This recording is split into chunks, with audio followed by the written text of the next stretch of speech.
Everyone. Welcome to the show. Hal Shurtleff is here. I've known Hal a while. He's a former Northeast coordinator for the John Birch Society. He is now the director of Camp Constitution, which I believe holds its summer session in New Hampshire every year. Is that right, Hal? Yeah, well, this year's camp will be at the Singing Hills Christian Camp and Retreat Center, July 19th to the 24th, God willing. Of course. Relations. And in fact, the camp that we used the last 2 years, Lakeside in Pittsfield, Massachusetts, went out of business because of this. Yeah. So. Well, I mean, it's a real drain on the economy, that's for sure. You know, I know people who are really struggling with this, and obviously the longer there can be a shutdown, it's almost like the Great Depression. We're going to have all the oligarchs march in. They've already probably cashed all their chips out. Now they're going to go in and pick up all these businesses at a bargain. Well, that's right. That's what they did. I think it was Jim Perloff's book, Shadows of Power, talked about Joe Kennedy kind of having some inside information, and when they got out before the crash, and then they came in and bought stuff next to nothing. There was a lot of that going on. I remember that. I mean, they converted their assets into like hard assets, like real estate and objects of art, and then obviously once the crash hit, then they were in a position where they could go up and consolidate more power. So we have to be careful of that. You know, you got to watch for that going on with the pandemic. What's going on in terms of your thinking, Hal, with regard to the origins of this thing? What's happening politically right now?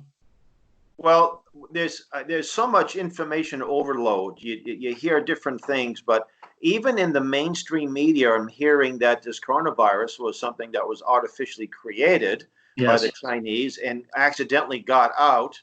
The Chinese government, the communist government, didn't want to address it early on. In fact, I forget his name, but there was a Chinese doctor from Wuhan that actually said, hey, back in, I think it was October, early November, said there's something about this. We need to check it out. It's a problem. And the Chinese communist officials told him to recant, which he did. He forcibly recanted. He's since passed away of the virus. Mm-hmm. And then it was very fascinating how the left has turned they politicize absolutely everything. Back in February, actually it was January, didn't Trump say no more flights to China, right? Right. He kind of took some action pretty early on, and all of the leftist Democrats were saying, oh, this is racism. Let's all go back to Chinatown. Well, that's right. I mean, they say it was racism, but if a virus comes from a certain country and people in that country are visiting areas of our country like Chinatowns, it may be a little, I don't think it's racist. I think it's self-preservation. I'm sure if it came out of Ireland, it'd be Irish neighborhoods like South Boston. Maybe people would avoid Irish pubs. Who knows? But that's right. Everything's a spin, right? They want to put a political spin on everything. And it was a few weeks ago when Trump was talking about the possibility of this medication. Oh, he doesn't want to see no. And now all of a sudden we're hearing, okay, we'll try it. Sure. I mean, hydroxychloroquine. I think that Governor Cuomo of New York is begging for it. He just got a huge shipment of it, something like 600,000 doses, and he's introducing it into all the hospitals in New York because, look, I mean, they don't want to get caught denying a drug that could save lives. And I think that now that it's in New York, apparently this all happened earlier this week, we're going to see. I mean, it might take a week or so, but we'll see if it's effective, and I believe it will be effective because it's been effective around the world. It's a drug that's been in use since the 1940s. It's not new. And once that comes out that it's effective, then this thing is going to turn around, and that President Trump, as usual, as is often the case, will have proven to be right. There was a Democrat state rep from Detroit, Michigan, a black lady. I forget her name offhand, but she was pretty desperate. They thought they wouldn't make it through the day, and they took it. I guess the governor initially said, no, you can't prescribe it. And within 2 hours, she saw results. So it's doctors. In fact, the reason President Trump is recommending this is because he was visited by a group of doctors from New York at the White House who said, look, this thing is working. We're out in the front lines. We're in the hospitals. We're treating people. We want you to come out and support this. Mm-hmm. So, the reason why on the surface that they're so against this is because Trump is for it. I think That's Tucker right. Carlson made that point quite well. That's If right. Trump is for it, they're against it. But I actually see something a little bit more sinister going on here. I think that this is a cheaper drug. It's only costs like $20 to get like a month's worth, and the drug companies probably don't like that because they want to have huge, monies, and they want to and Bill Gates wants to vaccinate everyone, and they want this thing to drag on, and maybe there might even be, and I know I'm getting probably a little tin hat here, but could there, could there be an element here of maybe a little international population control? This whole thing seems a little too convenient. Here you have a situation where all of us right now are living very virtually in a medical martial law. That's right. We're all being told we have to stay indoors, and we are because we're afraid of this disease. But the de facto result is that we have lost our freedom.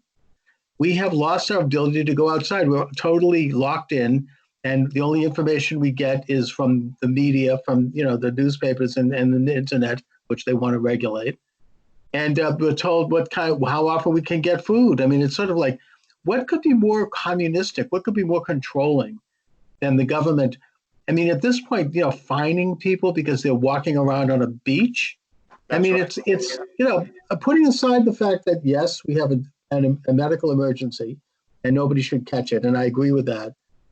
In a political sense, it was like what Rahm Emanuel so famously said as chief of staff to Obama: "Don't let a good crisis go to waste." Exactly. Maybe there's a little interest in prolonging this thing a bit because it is an international phenomenon where the entire world is virtually in a state of lockdown. Well, what's interesting too is that I live in Boston, and our left-wing mayor, he's gone overboard. Now, here's the same guy that was in Chinatown in Boston, just like the rest of them, calling Trump a racist or calling the rest of us are bigots because he didn't want to go to a Chinese restaurant. Yeah, and he's the same guy that believes in open borders, sanctuary cities. We don't care where you're from. And one reason why you have border control, and I want to talk about some of the positive things that are going to come out of this. One reason why nations establish border controls is to make sure people with the communicable diseases do not come in their country, or if they do, they're isolated. Well, we don't know who came in from what country into Boston. We have no idea. How about the rest of the country? Could people have come in illegally with this disease? I think it's safe to say that that's the case.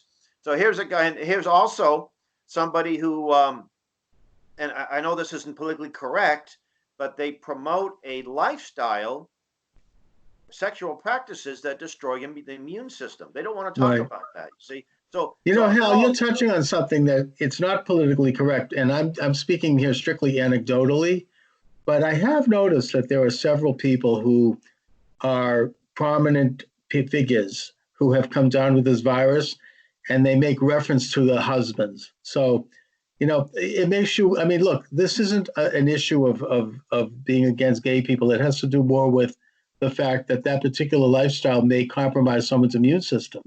Well, and I mean, after all, AIDS is an immunodeficiency disease, and that someone with a weakened immune system is more vulnerable to getting very sick on this virus or to even catching the virus. So my point is, here is a fellow who's done everything wrong. Then all of a sudden, don't go to the supermarkets, or go except by yourself. Don't bring anyone else with you. He's gone so far as to zip tie the basketball nets in all of the parks in Boston. Oh, brother. And so I took a walk down to my local park, and I said, here it is. And there was a policeman who's a friend. He's a conservative. I won't mention his name. Right. And he already told his superior, his officer, his boss, that he will not enforce anything unconstitutional. And he's expecting a lot of civil disobedience. People saying, hey, we're going to play basketball. If I zip tied the basketball nets, that's considered an act of violence, or at least a nasty prank. And they're doing it. And of course, they're probably putting some nets in some of these basketball courts where the nets were missing. But I already mentioned the concept of secure borders. Maybe in the wake of this debacle, maybe people will have to say, let's reevaluate this open borders thing. Also, let's evaluate this idea of one world one market. We can outsource all of our manufacturing to China, and everyone's happy, and everyone, all this free market concepts, because China's not a free market, but this internationalism. Hey, there's times when you need to have sovereignty, when you need to have products made in this country, because look at even the masks, for example. These kind of easy to make. It was about 8 or 9 years ago. Most 3M, I think, outsourced. So there was only one company that was making them in the United States. Because they're a little more expensive, we lost 90% of the market. We're getting that market back, under these emergency situations. Look at the medication. Most of the prescription drugs come from communist China. Vitamin C, penicillin. I think the last penicillin plant in this country closed about 5 years ago. And most of it's China and India. And India is saying, we're not going to export stuff. We may be needing it. And I can't blame them. You put the interest of your country first. So that's why I think people will start. Maybe we should be securing our industry so we don't have to rely on foreign countries so much. No, I think that's a lesson that's learned from this. Go on. Another lesson was a few others. One of them that our dear late friend Samuel Blumenfeld would be excited about is that everybody's homeschooling the last couple of weeks. That's right. And in fact, my neighbor of mine, he knows we're homeschoolers, and he got a hold of me. He said, Hal, talk to me about homeschooling. And there's a lot of myths about homeschooling. For example, that children don't socialize. Well, that might be the case in some examples, but it's a rarity because homeschoolers are active in their local churches, in various other venues. My girls, now I only have one of homeschool age. They're all either in college or working full time, but they belong to clubs. My son belonged to a chess club. He belonged to a church group. My girls danced, and they danced like 3 or 4 days a week, and they ended up becoming teenage volunteers and instructors and all that. So there's a lot of homeschoolers that socialize quite well. There's homeschool groups where they get together once or twice a week. They go on field trips. They just how to hang out and have pizza, and they socialize. But there's some socialization that you really don't want. You don't want your child to pick up bad habits, bad language, and that's what happens in a lot of these government schools. So, I think the other thing too is this Agenda 21, which we've discussed before, I believe. Yes. The concept is that we want to get people in urban areas, get as many people per acre as possible. The density, population density. Put these. Where you had a single-family home, tear that single-family home down and put cluster housing, 20 units on a 1/4 of an acre. But you see where the outbreaks are. And Thomas Jefferson had the same attitude about big cities, about populations. People may not be so quick to gravitate towards cities now because we see the outbreaks in Los Angeles, Chicago, and New York, where, of course, the population is very dense. So those are just a few of the positive, I think, externalities of this. Oh, I think, there were a lot of positive developments. I mean, as you say, sovereignty, the idea of national borders. Where's your mask? Where's your mask? I heard you cough. Please. Exactly. I'll have to be quarantined. No, I mean, even like, Canada, after like Trudeau lobbing grenades at Trump for a couple of weeks about shutting the border to China. Now he shut the border after a lot of people got the disease. The European Union, they finally got around to shutting the border after there was thousands of deaths in Italy. So, the idea of national sovereignty has been positively portrayed by this. It's important for a nation to protect its own people from an invasion, a foreign invasion, whether that be literal in terms of military, or whether it be in the form of a virus. And that's a basic, even the animals understand this. You don't go and try to invade the space of a dog, and see what happens. It's natural, it's normal. And these other things, I mean, Sam Blumenfeld would have been all over this if he were alive right now. People are homeschooling, people are telecommuting from home. This is a very good development. And I think that what's going to happen is that as we get back to normal, companies are going to realize that they're saving a lot of money by having people work from home. Absolutely. People are going to want to work from home more, and you're going to have kind of a drying up of these big office towers in the major big cities. And there's going to be, in a way, somewhat of a return. And maybe I'm wishfully thinking here, but a return to an agrarian society that was pre-industrial in the United States, where you had the small farm, the small business, the small manufacturer, the small store owner, and everything was more local. I think we're going to move toward that because we can, and because people are realizing that their life is better working from home and at the same time, homeschooling their children, controlling their own space and their own time. I think it is going to do, as you say, Hal, enhance more of a rural and a suburban life because we don't need to have everybody concentrated in the big cities. And that, I mean, national sovereignty. I mean, borders. Now you even have states declaring. That's right. Like Rhode Island is fining anyone coming into the state with a New York license plate. Ohio shut their border to Michigan. I mean, you've got, I mean, people are realizing that borders matter and that the ability to control people and things coming across a border is as essential for a political entity as it is for you as a family. You decide who enters your own private home. That's right. Normal. That's natural. So we have the national government and even the states in this case decide who comes into the national home for the same reason. And that's a positive, progressive idea. I think people are starting to realize that.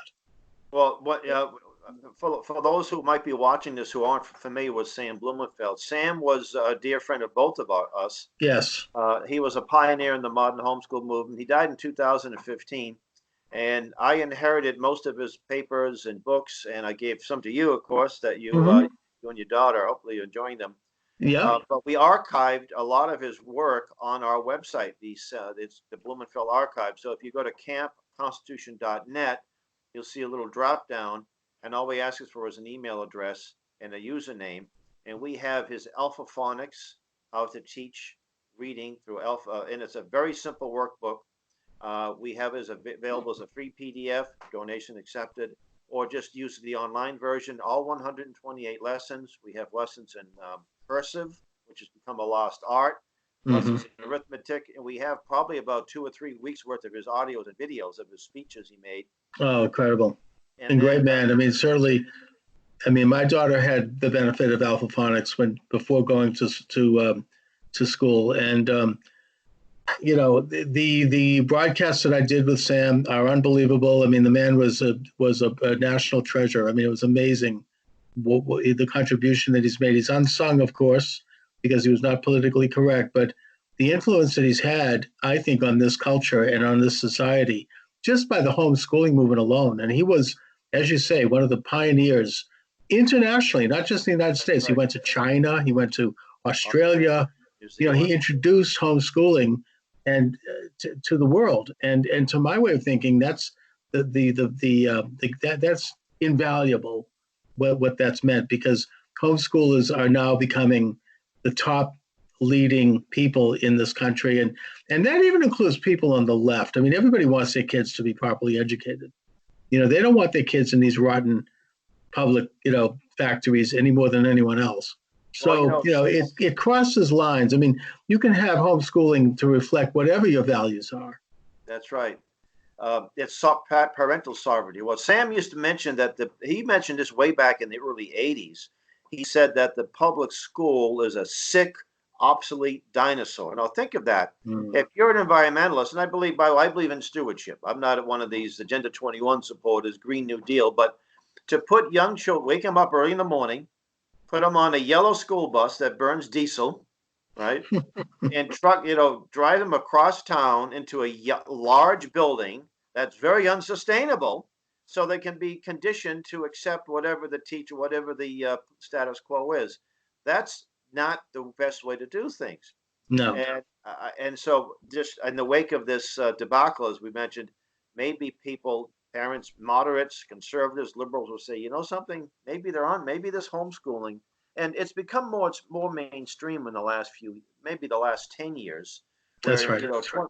20 or 30 years ago, if you said you homeschooled, you either lived on a lighthouse or a right-wing extremist or a left-wing extremist, right? Now it's mainstream, and it should be. Especially look at the technology. Freedom Project Academy, for example, run by our friend Duke Pesta. They have online classes where they have real teachers, 3 or 4 a day, 5 a day, what have you. There's interaction, fully accredited. You don't need, every parent doesn't have to have a PhD in that particular discipline to teach your children. Right. And, you know, and you get, all you need is a laptop, an internet connection, and you're in business. Just look at YouTube. I mean, Of there's course, so the much out resources are there. there. I mean, you want to learn how to fix something, how to make something. You want to learn how, and whether you're liberal, conservative, or moderate. Uh, we have our classes from our family camp. We have what we call the playlist. So what we did last year. So what we have last year was I said we have some science. We got Professor Willie Soon teaching about science. We actually have 3 classes on science. We have economics. Lord Christopher Monckton talking about economics. Hmm. We have history. We have John McManus. We have I'll have to think of all the instructors we had last year. So we have history, uh, civics, Constitution, U.S. history, and that in 35. Oh, I think we have 41 different class plus some of the activity that we do. I mean, that's a great lesson plan right there. For And sure. you don't have to jump on a bus and go across town. No, I mean that's a great resource, and there's so much you can do and tap into, and as you say, Hal, I mean people who are homeschooling, they're not locked up in some cabin somewhere. I mean, there's a lot of activities they're involved in. They're very sociable. It's not they're just not socialized Social, that's as right. yeah. With the big public schools, they've turned. Sam Blumenfeld used to talk about this. They've shifted the education from one of cognitive learning, where you learn how to think on your own Hmm. and be an independent person, to a behaviorist model that was originally patented by John Dewey, the That's father of so-called progressive education. So, Hal, here we are in the middle of this crisis. We're all locked inside. The economy is taking a major hit. You've got Congress authorizing a $2 trillion so-called stimulus package, which never would have happened had it not been for this.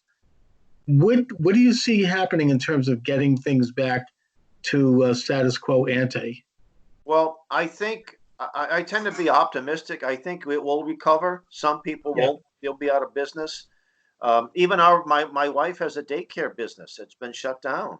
So sure. we're taking a hit on that, and maybe we'll be able to come back full blown. Maybe we'll have to do something else. You might have to consider doing something else. I don't know.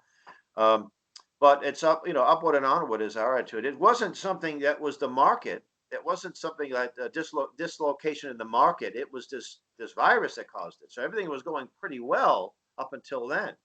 See. Oh yeah, I mean, I think that, and I think once this thing is lifted, everything is gonna take off like a rocket. I mean, there's all this energy and there was all this genuine growth, especially since Trump's been elected. And I thank God that Trump is president of the United States right now, because if we had had a left winger in there or a real sort of establishment figure, we would probably see martial law, we'd see concentration camps, we'd see nationalization of entire segments of our industry and property. We would see. I mean, they're clamoring for that now. You heard De Blasio, mayor of New York, saying that he wants nationalization of businesses. They want to call out the military. I mean, they want to do what a national socialistic system would do. And And did he Trump say he has been wants? very moderate. He has called up emergency powers, but very selectively, very carefully, not across the board. He hasn't forced the states to shut down. He's worked with the states a lot, and if anything, this is a reinforcement of states' rights or Exactly. state sovereignty, which is a better word for it, and local sovereignty. And I mean, to me, my way of thinking, he's handled this in a truly conservative way and in a truly effective way. Well, it's interesting that the left has been calling him a fascist for the last 3 years. Now they're saying he's not fascist enough. Exactly. Well, But it's all a matter of that's just a name. They're just calling names. I That's look at just my a copy of the Constitution, which, by the way, anyone like a free copy, pocket copy, just we'll be happy to send you one. We were going to hand about 1,000 of these out in the St. Patrick's Parade in Boston, where we must have a float, but it's been canceled. The yeah. president has very limited duties. He's not supposed to have 10 million masks stored away for a rainy day or ventilators. That's not his job. That's called freedom. And if you work in a hospital, if you're the director of a hospital, it's your job to make sure the hospital is prepared. It's not President Trump's job to make sure that every single hospital has 1,000 ventilators on hand, or Right. 1,000 whatever masks or plastic gloves or whatever. And so there's some things that I don't like what I see of this Sure. stimulus, $2 trillion. I mean, $2 trillion. It's like it's no big deal. Someone asked me about it. I said, "Oh, they were excited about it." I said, "Well, it's like putting money in your left pocket into your right pocket, and with about 30% interest. It's not really all. It's like if someone says, "Here's a credit card, Hal, you can borrow $2,000 right away." Oh, great. Mm. Well, then I got to pay interest on that. So Right. that I mean, 6 trillion is going to hurt. it's a bigger subject, probably too much to get into right now, but it also goes into just how our entire economic system is based on the creation of debt as opposed to the creation of capital and property. If we had had more of a capital value system where people actually had savings, where they actually had hard assets as opposed to debt, and likewise with the government, then we wouldn't have had to do this. But right now, people are living hand to mouth, And living paycheck to paycheck. So, in a sense, it's a symptom of a broader you're right. problem that You're right. I hope can be addressed. I mean, it's a bigger issue, the whole business of the Federal Reserve creating our currency, all that stuff. It's a gigantic Ponzi scheme, but we could get into that another time. So, well, And, again, here's another positive thing is that maybe people will be a little more prepared. right. Maybe they will, rainy day money. Maybe instead of that vacation to Disney World, they can put aside so much money. And the term prepper was almost a derisive term. Oh, Anybody, yeah, sure. so our Mormon friends, some of my Mormon friends are really good. They believe in 6 months supply. Now it's not in the Absolutely. Bible, but it talks about being good stewards of your time and preparing, what have you. And it isn't getting a bunch of stuff and putting it in the basement, and 20 years later you got to toss it all away. It's a rotating thing. Don't get stuff that you don't normally eat, see, or use. And that way there you use it up and then you just replenish it. So if a crisis happens, you have enough stuff and not only that, but to give to those in your neighborhood and those in your church or synagogue as well. So it's not about Right. putting, and you're not getting, we got the stuff and, get out of my face. And I think we're seeing a lot of people coming together, people who don't normally it's like a snowstorm. Everyone talks to each other in the wake of a snowstorm. Maybe this will be a lasting thing that, hey, there's a neighbor I haven't even said hello to in 20 years. We have a lot in common. Maybe we'll be friends with my neighbors. And, Oh, before absolutely. People are getting to know yeah, their spouse. They're getting to know their kids more. No, yeah, these are all, that's and I think you're right about the prepping. That used to be a dirty word. Now it's like people are going to make sure they have at least a month and a half, maybe 2 months of goods and supplies on hand in case of an emergency. That used to be a normal thing in America. that's We right. kind of forget that. So, these are all positive things. I mean, these are all, developments, lessons we can learn from this. Now, one of the things that really bugged me is that the state's closing down churches Oh, yeah. and synagogues and saying they're non-essential. Well, I like to think that a church, Everything but abortion clinics. that's right, is a little more, especially in time of crises. It's the first place you go to. I mean, 9/11. Now, I was Yeah. on an airplane leaving Logan Airport. Was flying into. I was supposed to change planes in Wayne County Airport in Detroit. Anyway, my colleague picked me up eventually. I was there for about 9 hours. And we drove all over Western Pennsylvania and Michigan, and every single church was full during the week, which Oh, is yeah, absolutely. almost never happens, except maybe a Bible study on a Wednesday with a handful of people there. So the churches weren't closed after 9/11. So anyway, there was more than one pastor. There was a pastor in Tampa, and Tampa, Florida.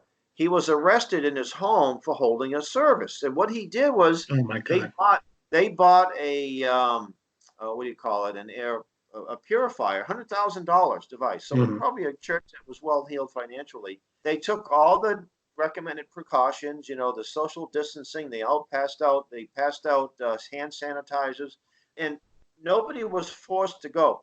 Adults, Christians, these people were adults, Right. most of them, and It happened in other parts of the country too. And then the left is saying, "Oh, haha, you pray that God will prevent you from the virus." Liberty University is an example. My daughter is a student, one of my girls, and I drove down there 2 weekends ago with her because she couldn't get back down there. She was spring break. Well, Jerry Falwell said, "Look, you want to come back?" The classes were canceled, cafeteria meals just to go, that type of thing. So they were doing all the things that they were recommended. They were just saying, you're going to be okay here as well as you would be anywhere else. Mhm. And a lot of foreign students that couldn't get home anyway. Right. So, and most of the students had the option to leave and they left. But it wasn't like just saying, "Oh, we're just trusting the Lord blindly." God gave us, Oh, no, no, He no. gave Yeah. us strength. So I tell people, like one of my non-Christian friends was making a little joke of it. I said, "Look, I trust God for divine protection, but I have brakes on my car. I stop at red lights and I try to avoid fast food restaurants." You see, so That's right. I mean, so we have free will, and that means we have to take care of ourselves, and that's part of the Lord God's design. And the idea of banning church. I mean, it's particularly a problem for Catholics as they approach Easter, because cause I understand with Catholicism, and I'm not Catholic, but you have to be there to have a mass. You can't do that that's through exactly Zoom. right. It's like in my synagogue, we're doing it through Zoom. I mean, my wife is going to Zoom Minyan in the morning. That's fine. But, you can't get away with that with Catholicism. And you can't get away with that with certain aspects of Judaism either, because you have to have traditionally 10 adult bar mitzvah men in the same room to say certain prayers and to do certain things. And, so you have to, and we're not doing that with the Zoom. So you're only doing about a third of the service. So, yeah, I mean, it's a compromise. But with Catholicism, I think it's a much more serious question, because you have to get communion and to get, all of the things they do, the mass, you have to be there. You can't do that through a telephone. The Bible does tell us that we do not neglect the assemblies. So believers in the same place is essential. Whether that be Exactly. a big old cathedral or it could be your backyard or your living room. It doesn't say it has to be it has to be a big old building. Right. So that's And a I challenge. think, But reasonable precautions can be taken. You don't have to shut it all down. Like, I actually think that I actually like social distancing anyways. I don't like to touch anybody. And I think it's not a bad idea to kind of keep a little distance between people. And I think that maybe, there might be some cultural changes, like maybe we won't shake hands. Maybe we'll develop another way to greet each other. There's nothing wrong with that. I think that's probably good. I mean, why not, try to protect ourselves from coming into contact with any kind of a disease. Those things make sense to me. But the idea of like shutting everything down, that's like way overkill, that's I right. think. Yeah. Well, it's funny. There was a TV show, popular TV show called Monk. This Tony Shalhoub Yeah, was the actor. sure. He was a germaphobe and he wouldn't shake hands. And so I had a Sure. picture of him and I said, "Trump hires Tony, appoints Tony Shalhoub as his advisor." All of a That's a sudden, good people are one. going to be taking it, no handshaking and wipes all the time. Absolutely. Well, I mean, I get the handshake. I don't know about the wipes. It's a little bit much. I Well, I mean, think wipe. though, if we can, the immune system is an issue here too, and if Sure. we build up our immune system, Oh, yeah. and vitamin D's, vitamin A, instead of having to worry about, oh, if I look at something the wrong way, I'm going to do this. Why don't we just become healthier? We are not the most healthiest country in the world, unfortunately, and everybody thinks there'll be a pill for it, there'll be a vaccine for it, it will be saved. But let's. No, we have to improve our immune system. That's definitely a lesson that could come out of this. Our health system is very oriented toward dealing with symptoms and disease after the fact, and we need to sort of be aware of causation and health and improving immunity. And that's I think something that people are learning. I mean, I certainly take my share of supplements, and I think people develop. There's a lot of information online. You can learn to customize a routine that works for you, given your particular health. That's right. So those are all good things. So Hal, by the way, once again, because we're reaching toward the end of it, let my listeners and viewers know how they can get to your website and maybe how they could get to Sam Blumenfeld's website and any other information you'd like to share. Sure. Well, our campconstitution.net is the website. And on that website, you can have links to our YouTube channel, which I recommend you subscribe, our Facebook page, and the Samuel L. Blumenfeld archives, the Blumenfeld archives. The Blumenfeld archive. Excellent. Just Great click resource. on that, and all we look for is a username and an email address, and you have Sam's world at your fingertips. All the great, all the great writings and speeches. And I want to mention too that I going through his writings and his works. He had little notes, and one of he didn't keep a diary like a regular diary, but he did have data. And he said I think it was 2003 that